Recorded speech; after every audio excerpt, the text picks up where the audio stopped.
do Paulo Figueiredo Show.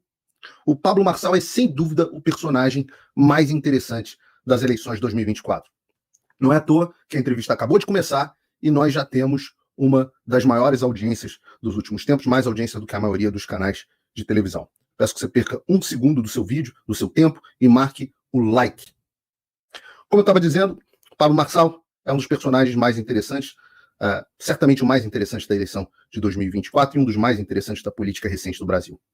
Como coach, mentor, ou seja lá o que for, os cursos deles têm milhares de inscritos que alegam, vários deles, terem sofrido transformações pessoais profundas. Algumas pessoas que eu conheço, algumas pessoas que eu admiro, foram alunas do Pablo Marçal e dizem que as palestras e os cursos dele, caríssimos, são realmente transformadores. Ele tem palestras que misturam autoajuda, pregação cristã e programação neurolinguística, onde ele consegue discursos, frases, apresentações realmente impactantes. Alguns são realmente inspiradores. Alguns outros são realmente esquisitos. Os valores centrais que o Pablo Marçal propõe são claros a qualquer cristão. A ideia de que o povo brasileiro precisa reinstalar o seu software, um software de povo vitorioso, é absolutamente convergente com tudo que eu penso. As outras coisas que ele fala a respeito de família, a respeito de valores que são caros para o cristianismo, também ressoam com o que eu penso. Quase tudo que o Pablo Marçal faz é bem pensado.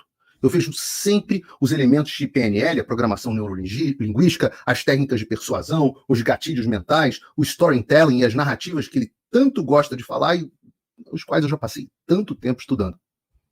Ele certamente é um mestre que não tem medo em usar as redes sociais, em manipular a imprensa, mitar, lacrar, criar polêmica para chamar a atenção. Ele faz isso como ninguém.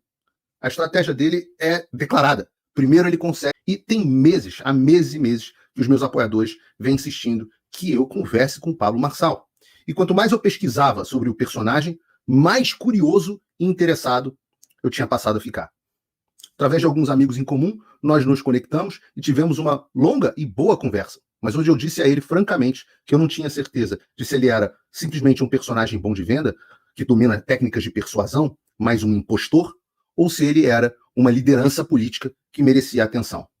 O Pablo me disse que era para valer, que utilizava técnicas de persuasão, mas era sempre para falar a verdade. E me disse que recebeu uma revelação de que seria presidente do Brasil. Eu não fui convencido. E aí eu sugeri uma entrevista. Após meses de idas e vindas, a gente combinou uma data. Só que teve um furacão aqui na Flórida e a entrevista foi adiada. Até que então ela foi remarcada para hoje.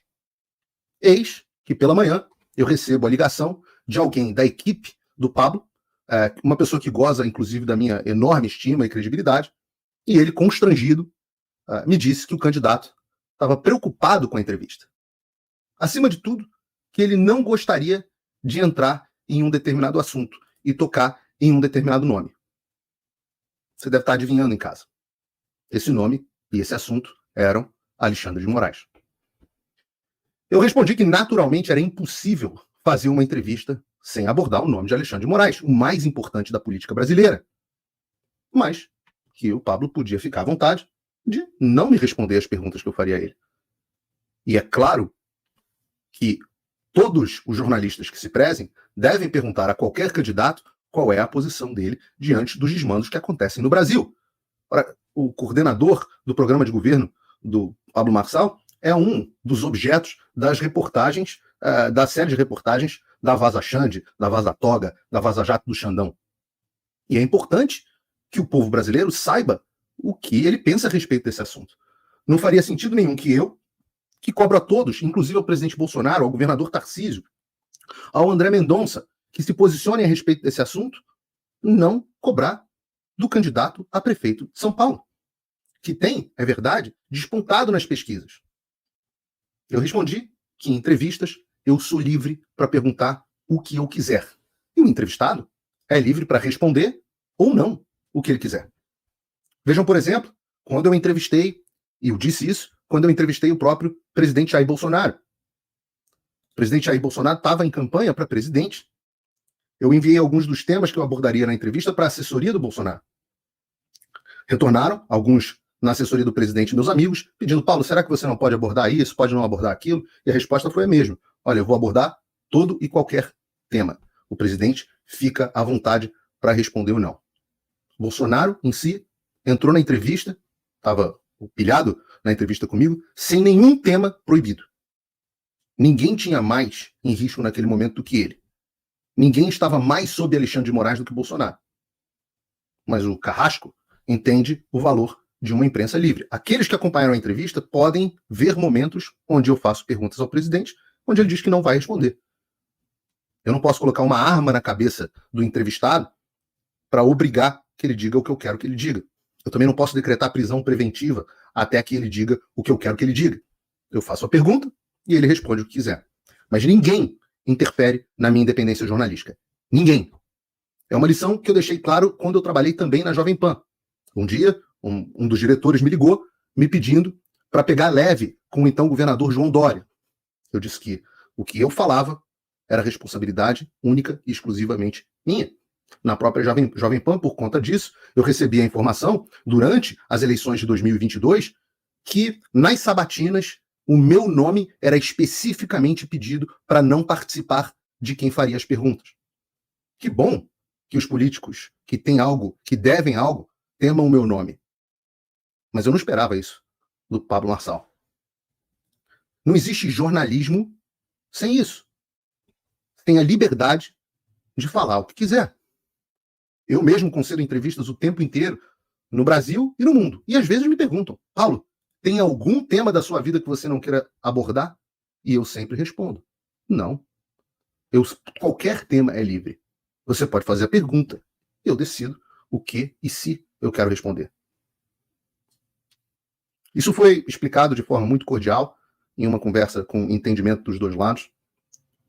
E eu expliquei que não existe jornalismo sem isso, mas eles insistiram, explicando que o Pablo Marçal tem casos a serem julgados em breve. Todos nós estamos acompanhando o pedido de impugnação da candidatura dele.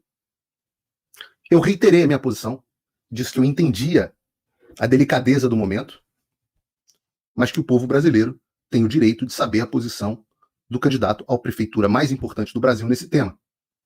Sugeri ainda, e reforcei, que ele poderia dizer que não vai abordar o assunto justamente por conta dessa posição difícil na qual ele encontra.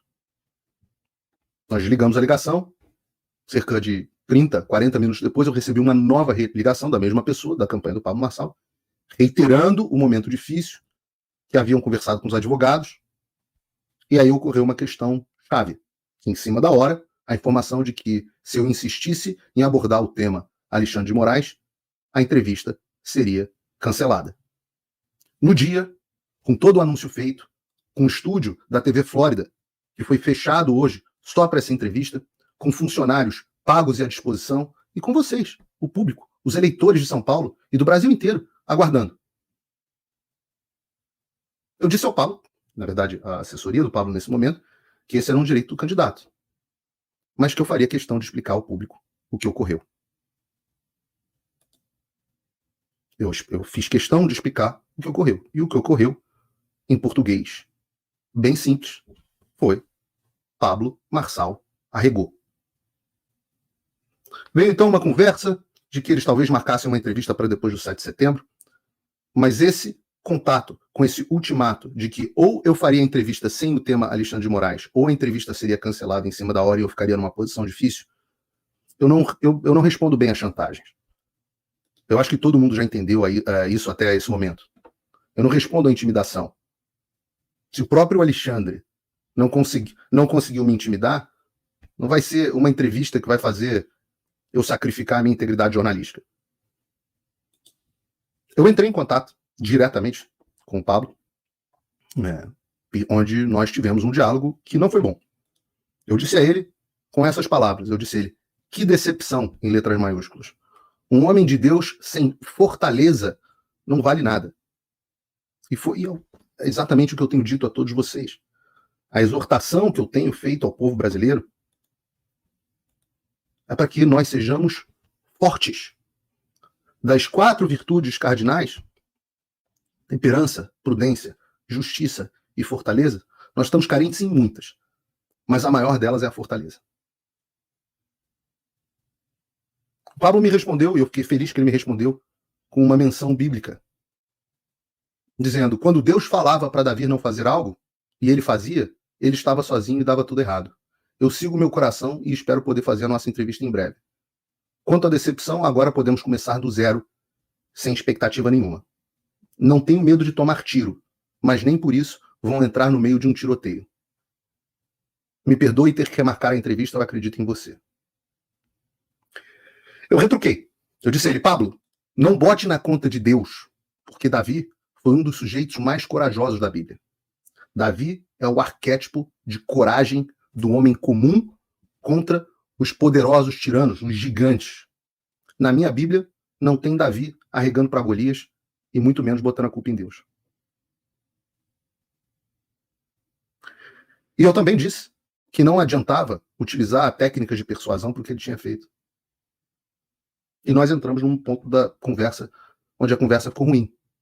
Porque ele me retrucou dizendo, por isso você está preso aí nos Estados Unidos. E eu confesso que eu não gostei. Eu realmente confesso que eu não gostei dessa frase. Por vários motivos. Primeiro, porque eu não estou preso nos Estados Unidos. Eu disse a ele, eu estou livre nos Estados Unidos. Ele está preso no Brasil. Afinal, eu falo o que eu quero. E o Pablo, não. Então, quem é verdadeiramente livre aqui? E eu disse textualmente, com essas palavras. Eu prefiro 1000 vezes sofrer as consequências de fazer o certo do que me acovardar. O Alexandre bloqueou meu dinheiro, mas os meus tesouros não estão neste mundo.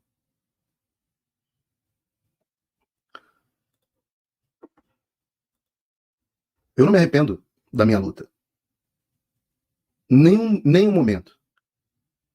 A opção de não falar sobre o Alexandre já me foi oferecida por interlocutores que diziam que meu dinheiro seria liberado, que diziam que meu passaporte ia ser devolvido. Eu estou há 1 ano e 9 meses com todas as minhas contas congeladas, com o meu passaporte brasileiro cancelado,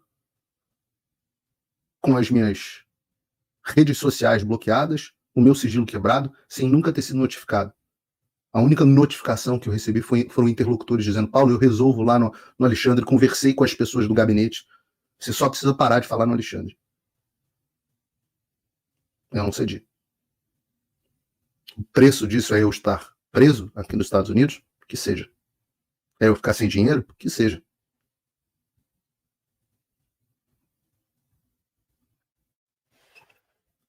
Pablo disse para mim que nunca fugiu de nada na vida. E disse que eu fiquei legitimamente preocupado, porque alguém que nunca fugiu de nada na vida, nunca teve nada na vida, brinquei com ele que sabia até lutar com um tubarão, né? Essa pessoa tivesse medo de um pobre jornalista? Volto a dizer, não é o primeiro. Na Jovem Pan, os candidatos diziam, eu não quero ser entrevistado pelo Paulo Figueiredo. Vocês podem reparar, eu não participei de nenhuma das sabatinas da Jovem Pan de 2022, mesmo tendo talvez uma das maiores audiências da casa.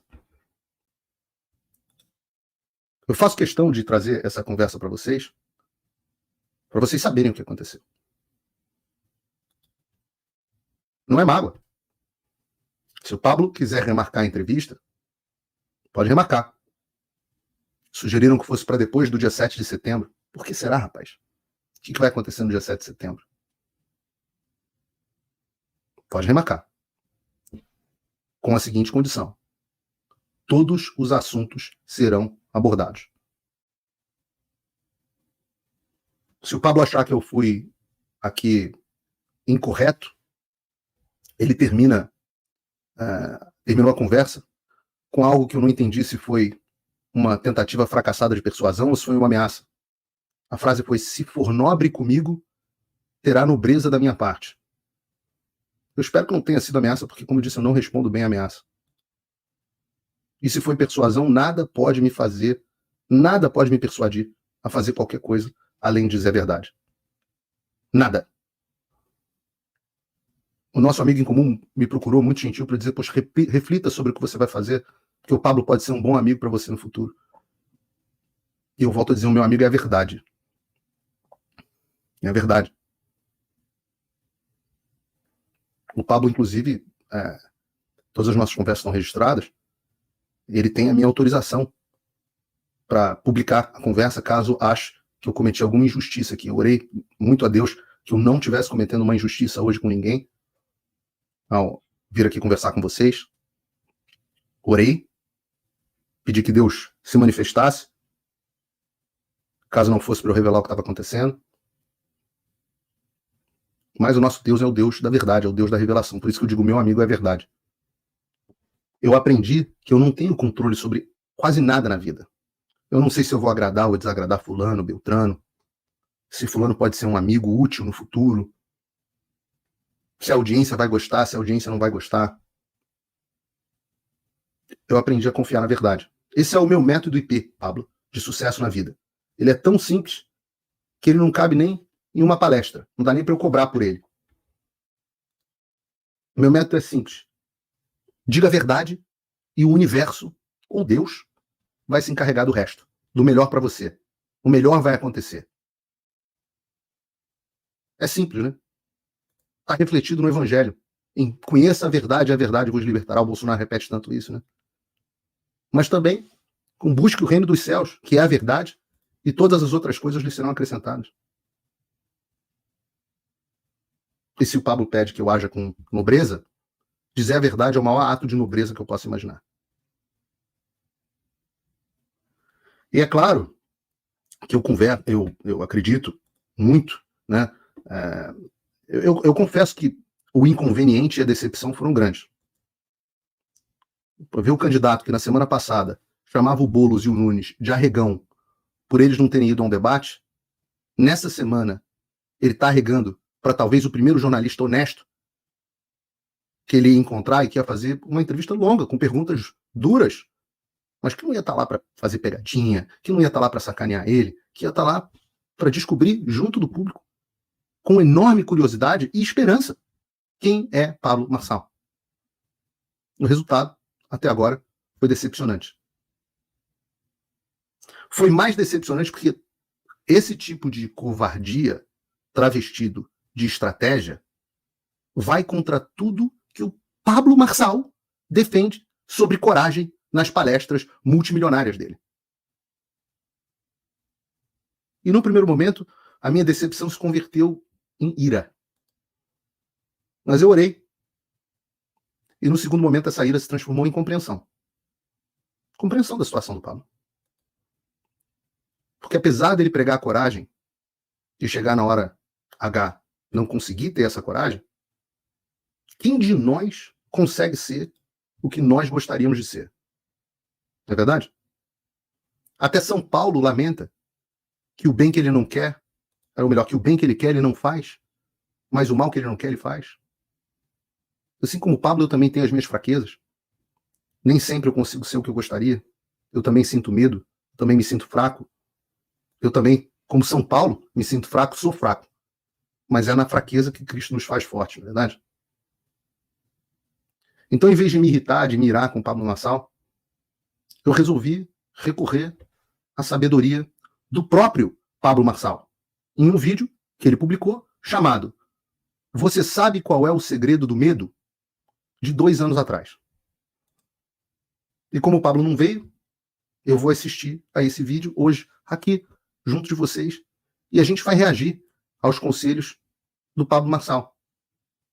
Mas, antes de fazer esse react, anunciar que, por outro lado, o prefeito Ricardo Nunes e a candidata Maria Helena do Partido Novo, ambos concordaram em me conceder uma entrevista, sem nenhum tipo de assunto proibido. A Maria Helena, que vai ser entrevistada na semana que vem, foi enfática ao dizer que não tinha medo de nenhum assunto. É melhor assim. A gente precisa de pessoas corajosas, fortes, virtuosas. Posto isso, vamos reagir